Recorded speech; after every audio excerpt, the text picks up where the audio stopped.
Hello everyone and welcome back to our live streams. Today we have the pleasure of having Dillon Arnold on today. He is one of our software engineering students and he got a job in tech. So we're going to be talking a little bit more about his journey from TripleTen's program into tech, and we're really excited to have him on today. So the conversation is going to be really focused about what happened after TripleTen and all about that. So if you are joining us today, we would love to hear where you're joining from. If you want to put your city in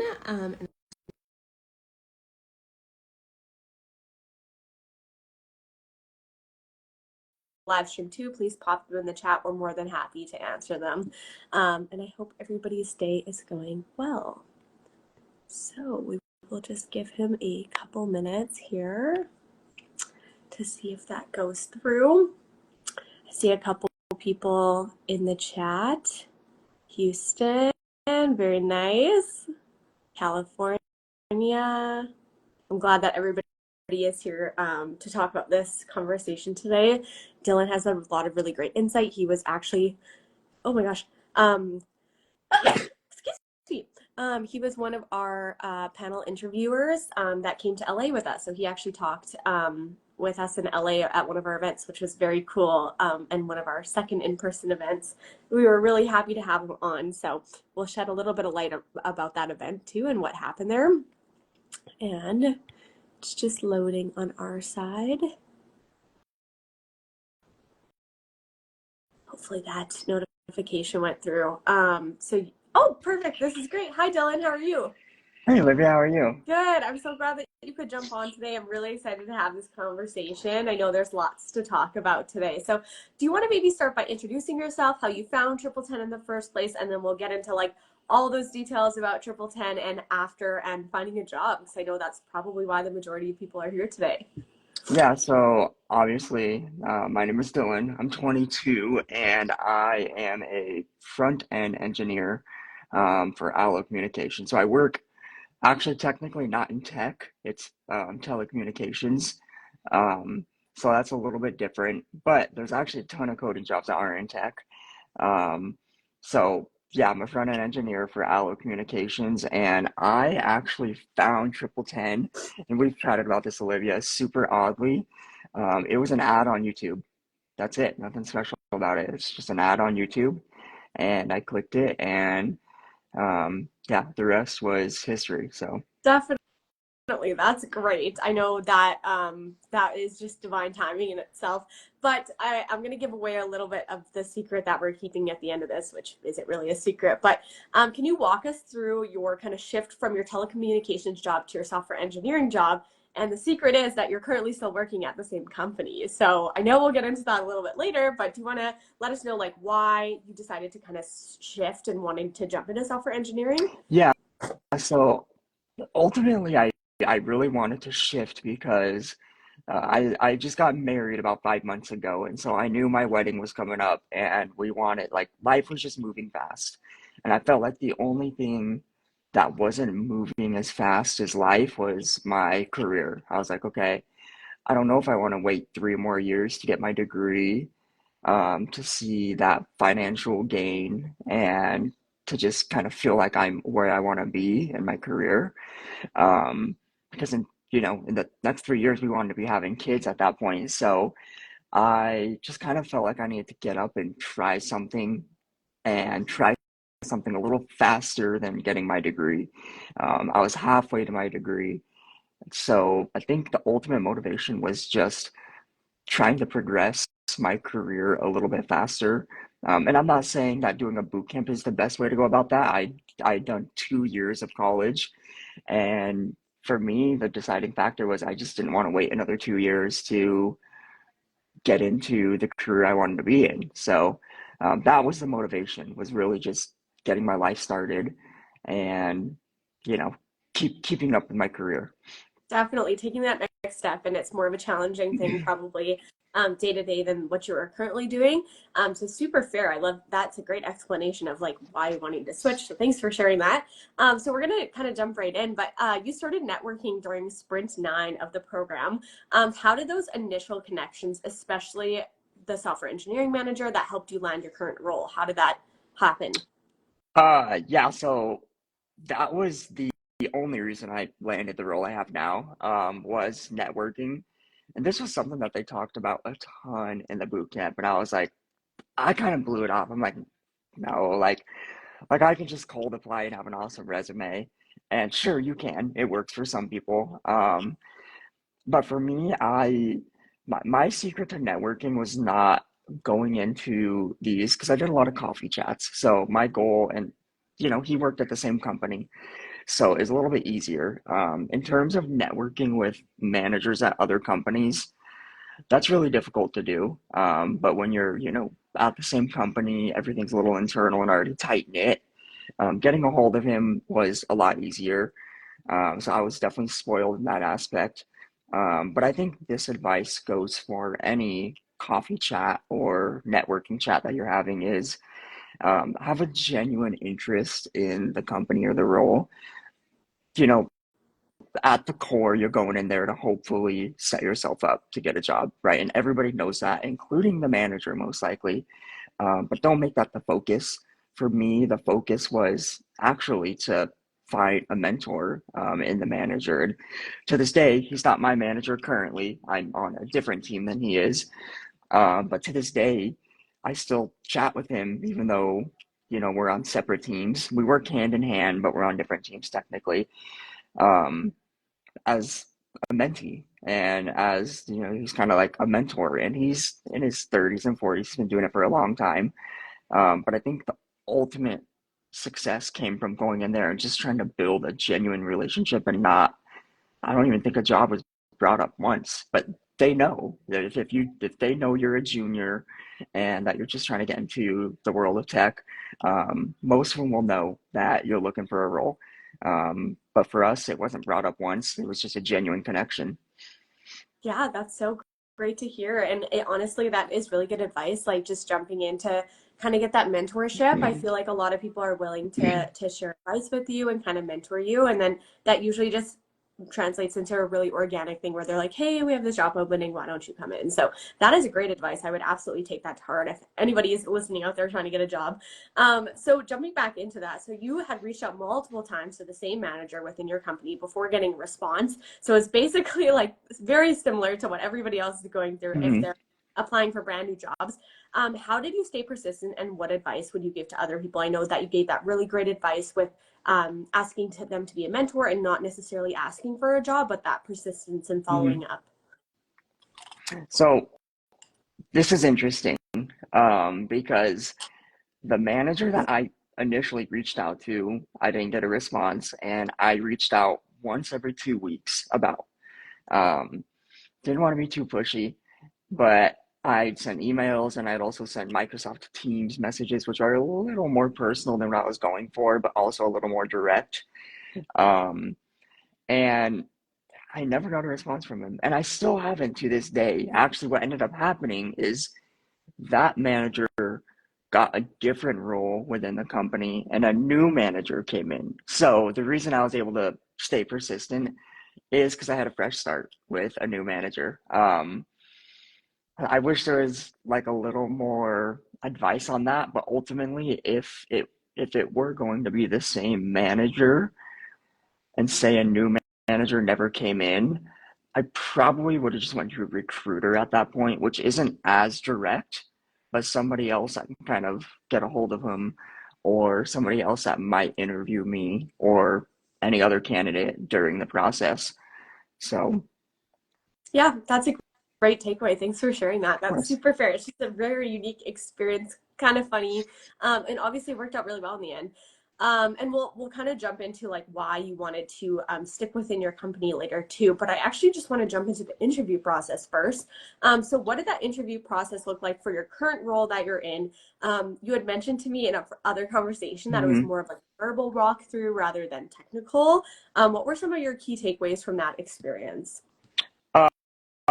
I think the absolute key takeaway was, again, this kind of goes back to the networking part, but was being a little more personal and not, I mean, and I don't mean that in sharing personal details, but ultimately it's two people having a conversation. And I think a lot of people go in there with a lot of stress, and it's very, very normal. I was probably shivering before I went to the interview, but it didn't take very long. Like once I actually started having a genuine conversation with him and just realizing that it's ultimately just two people talking, I loosened up and the conversation went great. So I think that the advice and the takeaway from that was to just treat it like another conversation.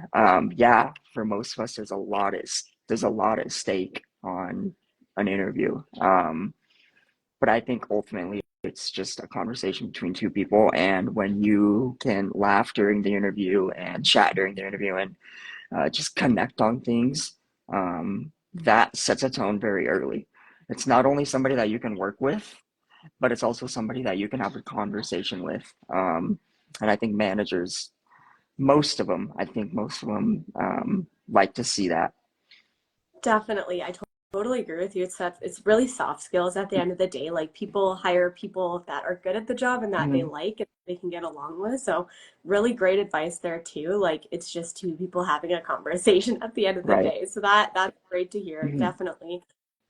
So between finishing TripleTen and getting your job, you had applied for over 150 jobs. Can you share more about that experience and how you stayed motivated? Yeah.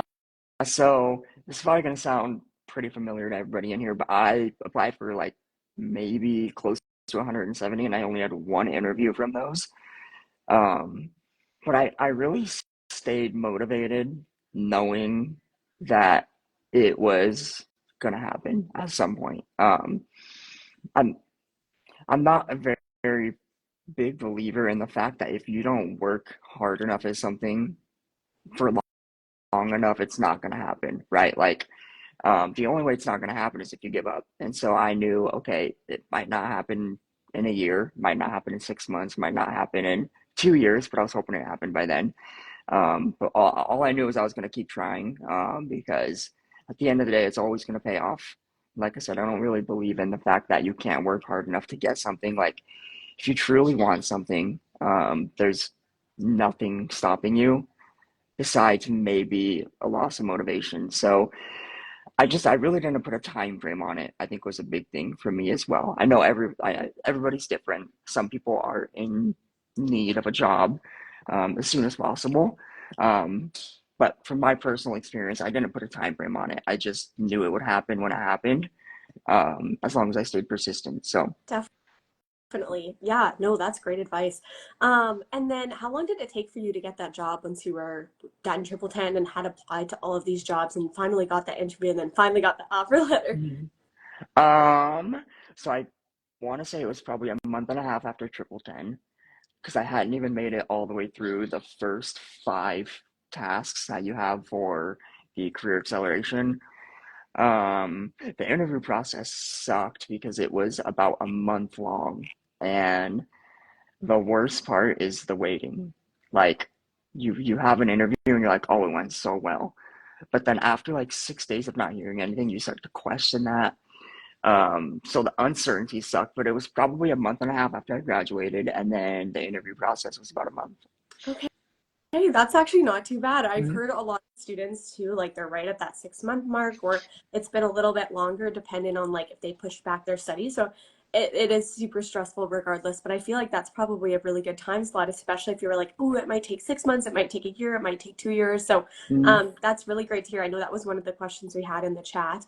Another question I think is what this person was leaning towards is in your previous job and that telecommunications company that you're still with, was your job like super technical? Was it more salesy? Like, were you doing software engineering before? I think they're curious to know like what the details of your previous job was compared to like your job now.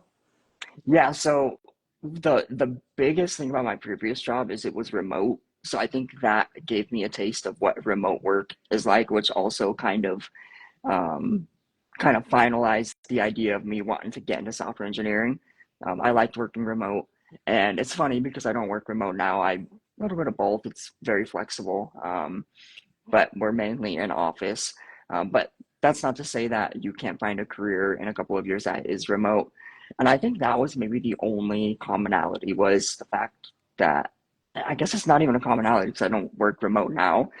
The other commonality, I guess, would be working at a computer all day. Some people can't do it, and I didn't know if I could do it because I actually started doing construction with this company.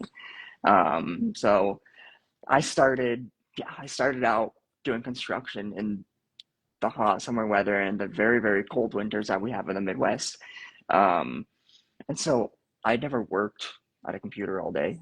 But the last job was at a computer all day, and it really just showed me that it's something that I could do and something that I was really appreciative for when it was the winter time.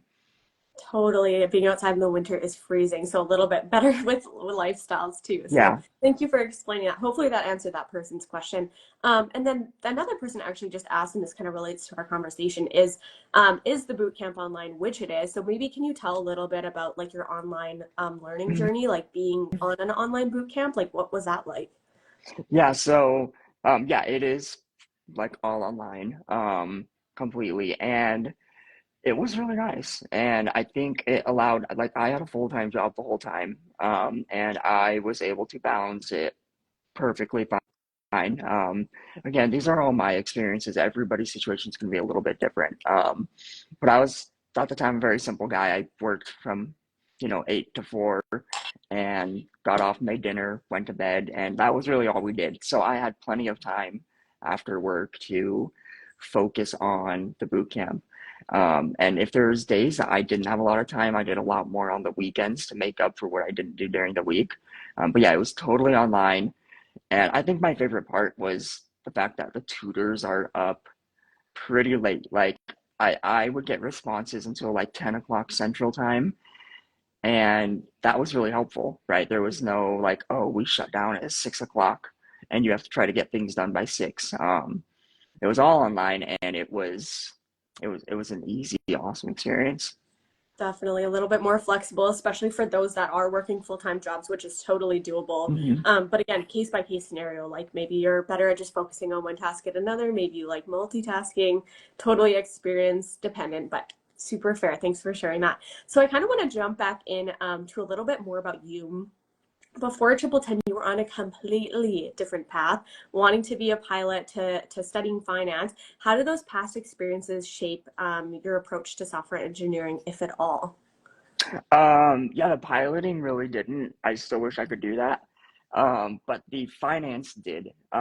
It just fi finance kind of gave me that sense of a different way of thinking and actually breaking down problems. Some things in finance can be very repetitive, especially on the accounting side. Um, but it allowed me to think a little bit differently and actually break a problem down into multiple parts. Um, and I think that also got solidified very heavy with TripleTen. I think the, and this is kind of a side note, but my biggest takeaway from TripleTen wasn't really what we learned, like JavaScript and React and HTML. That's all great and very much needed, especially HTML and JavaScript. Um, but it was the ability to problem solve. Because once you learn how to think a little bit differently and you learn how to break those problems down, going to a company and learning new tech stacks is still a challenge, but it's not nearly as challenging as somebody that's getting into TripleTen and has never coded.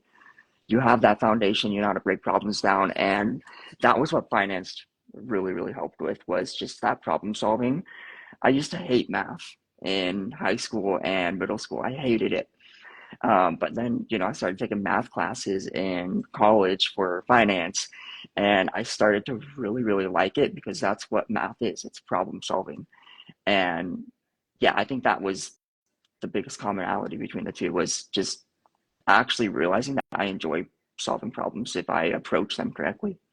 Definitely. All those problems usually have an answer at the end of it, so it's usually a finite thing. And it's Yeah. also really nice to hear, like, I love talking to students when they're like, actually, my background in like sales or like retail did help in these like aspects, like whether it be soft skills or problem solving in Mhm. your case. So it's always really interesting. There are always bits and pieces from your, I want to say, like your former job experience that you can bring into your new experience with TripleTen once you're Mhm. so very cool to hear that that was your takeaway from it. Thanks for sharing that, Yeah. Dylan. So it's very interesting because again, you're at the same company that you were working at before, just in a completely different role. So you mentioned to me previously that you loved your culture at your telecommunications company and you really wanted to stay there. Mm. How does working in software engineering at the same company compare to your previous role in the company, and why did you want to stay and what made it so great? Ooh, yeah. So obviously the work is a lot different. Um, I think the biggest difference is the flexibility, right? This isn't to say that the company prioritizes specific positions over others. That's not the case at all. It's more of just the reality of the work, of so much more flexibility being in software, rather than doing something that's customer facing, because you're not always working on your own schedule when it's customer facing. It's really about, hey, what time can I show up at your guys' house to do something, install your internet, do whatever. So the flexibility is super nice. I think that's the biggest difference. Other than that, culture, all of that stays, all of that is very similar to what it's always been. And yeah, like you mentioned, that's the main reason I stayed with the company I am now, was the benefits and the culture. And it's something that I think needs to be focused on a lot more rather than a salary, is what comes with that salary. So Completely. And you need to like your coworkers and like the environment, and it needs to be, I would say, a more nurturing environment depending on how you work as well. Like obviously mhm, being surrounded really in a negative context all day isn't super helpful. So I'm really glad that you could find community within that same company and just like swap over. So that's really cool to hear. right.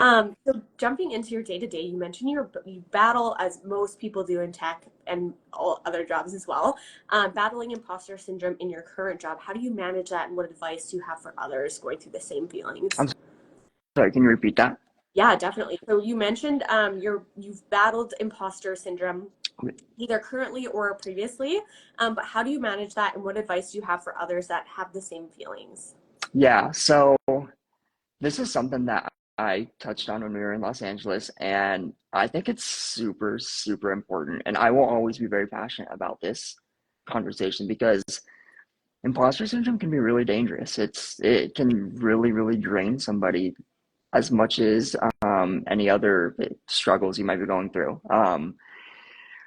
But I think instinctively, a lot of humans focus on the negatives way more than we do the positives. It's something that a lot of people probably want to get better at. Um, but it's just something that it's just human nature, I feel like. And I think, when you have a task in front of you and you don't know where to start, or you maybe missed your deadline, that's all you focus on. And I think it's super important to be able to look at a task that you are working on and realizing, okay, I started this task. When I started it, I had no idea what to do. And now I'm halfway done with it. And then you finish that task. And it's super important to really like take a step back as you're like crossing off that task or removing it from whatever task management site your company uses, and taking a deep breath and saying, man, a week and a half ago, I had no idea how I was going to do this.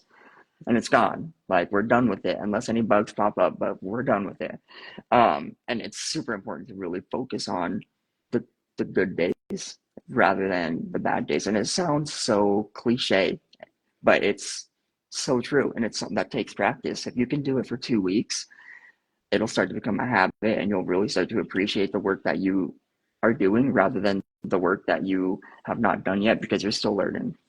Definitely. Have you found that your imposter syndrome has gone down since you kind of adopted that mentality? Oh yeah, it's gone down so much even since Los Angeles. And a part of that also comes with just getting comfortable with the role.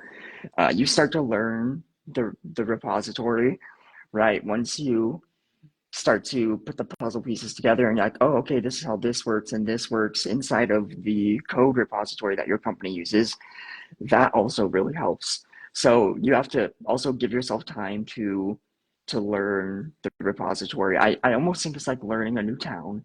When you move to a new town, the town's always going to be the same. It's going to grow a little bit. Things might leave, people might leave, things might get demolished. It's the same with the code base. It's all the same essentially. It might grow a little bit. It's definitely going to grow a little bit. There might be some code that you guys end up removing, but you've got to give yourself time to learn the town and you'll start to feel a lot more comfortable. That is an amazing analogy. Thank you for sharing that. I hope somebody took that away and was like, okay, I can definitely do this. And just a town I need to get to know. That's great. Mhm. So speaking of our LA event that you attended, let's just jump into that. So how was attending our in-person event in August, and how did it help you in terms of networking or career insights? And then I know you spoke at it too. So if you have any key takeaways from like speaking or just the experience overall. The experience was great. It was so crazy seeing a lot of people that I'd been connected with on LinkedIn that I really was like, oh, I'll never meet these people, but it's nice to, be connected with them on LinkedIn and have that network. So meeting everybody there that I've been connected with on LinkedIn that was really cool. That was an awesome experience, and it kind of gave me some insight to, um, how other people work, and especially the other students that were there that got jobs, right? Like, I work at a pretty big company, but I think it'd be cool to be a software engineer for Target. So I can't remember her name, but I chatted with her quite a bit, and I was like, what did you do? What was your process like?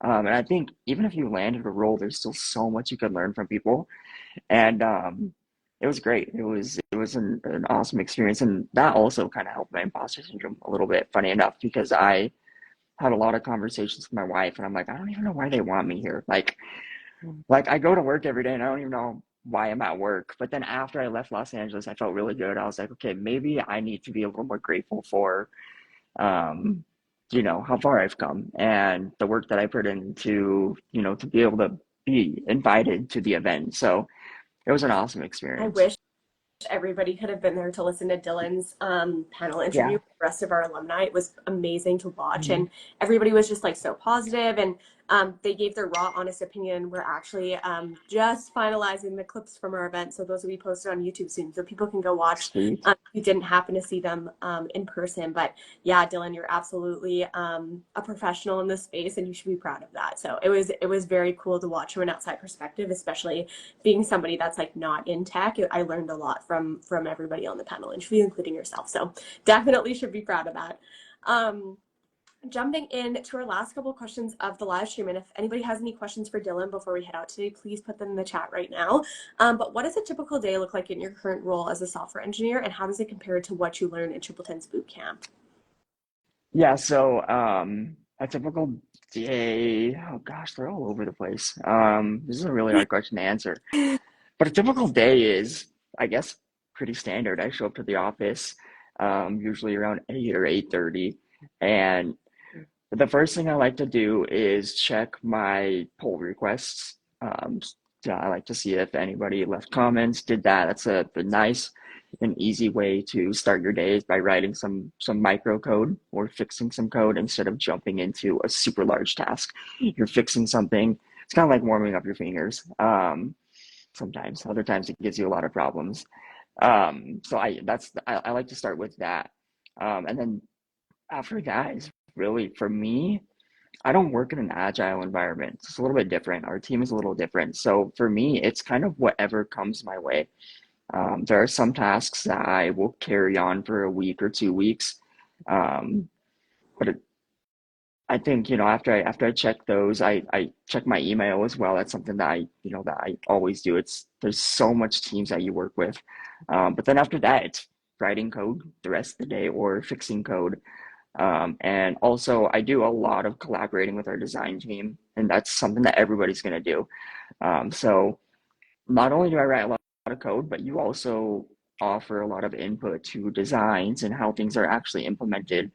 So I say I write a lot of code, and it feels like a lot, but it's maybe only 4 or 5 hours a day, and the other 3 hours is really just talking and working with other teams and meetings and coming up with solutions that are more strategic rather than code based.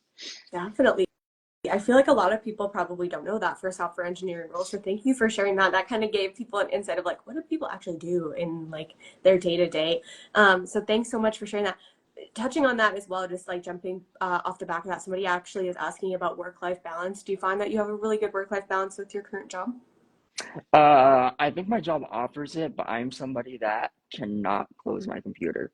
But my job definitely offers good work-life balance, and for most people, it will. I've want to say. I've heard so many mixed opinions on this. Depends on what company you're at. If you're at a massive company, sometimes you're working till 7. I would not like that. But um, for me and my company, they offer a very good work-life balance. Honestly, there's a lot of things that you actually can't do at home in case something goes wrong and you don't have somebody to reach out to. They actually suggest that you don't work outside of somebody else working. If you guys set something up, great, but if you mess something up and you have nobody to fall back onto, you don't want to make anything anybody else's problem after work hours. Um, yeah, but I'm very bad. I'm very bad. I cannot shut my brain down. It's always going 1,000 miles an hour. So for me, I don't think there's work-life balance. It's Just more in just general, wherever yeah. my brain takes me. Definitely. It's bad. I need to break it. I need to really learn to be able to just sit down and watch a movie, but I can't.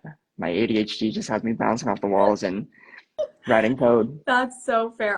Honestly, it's really person dependent, but that's good to know that Hmm. you have that work-life balance if you choose to take it. But it Right. really is day to day and person to person. So thanks for sharing that. And company Okay, to we're down company. to the But my job definitely offers very good work-life balance. There's a couple of people on my team that honestly they choose their hours. I have somebody that has a kid and they don't go to work until 6 and then they get off at 2. So they get to choose their hours and kind of what fits their life as long as they are spending the majority of their day within company hours.